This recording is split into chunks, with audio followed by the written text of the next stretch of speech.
La suite de la loi des séries pour le Louvre. Après le casse du siècle, après la fermeture d'une des parties pour effritement des poutres, après la fuite d'eau qui a endommagé des œuvres, voilà que le musée le plus visité au monde est fermé au public. Depuis ce matin, les salariés se sont prononcés en faveur d'une grève reconductible.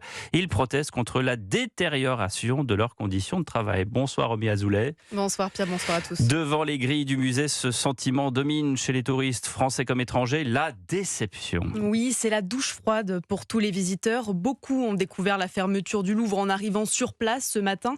C'est le cas de Pomelia, étudiante en design venue de Bulgarie avec son compagnon.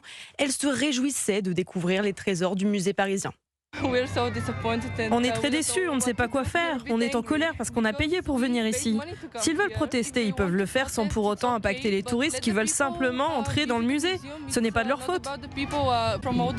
Une frustration qui vire parfois à la colère. Renée, touriste sud-africaine, visite Paris pour la première fois avec ses deux filles. Elle reproche aux grévistes de gâcher leur séjour. Je suis fâchée contre eux. Ce n'est pas le bon moment parce qu'il y a toujours des touristes.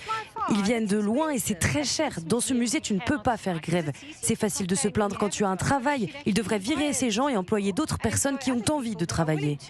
Et parmi les touristes français, certains s'inquiètent de l'image renvoyée à l'étranger. C'est ce que déplore Thierry, retraité breton, venu passer quelques jours à Paris avec son épouse. Vis-à-vis des étrangers qui sont là nombreux, c'est toujours un petit peu embêtant qu'on ait des drapeaux de la CGT plutôt que une billetterie ouverte. Ça la fout mal, c'est gênant, c'est pas bon pour notre image. Demain, le Louvre sera fermé comme tous les mardis et mercredi matin, une nouvelle assemblée générale des syndicats est prévue pour décider si la grève est prolongée. Merci de ces précisions, Romy Azoulay.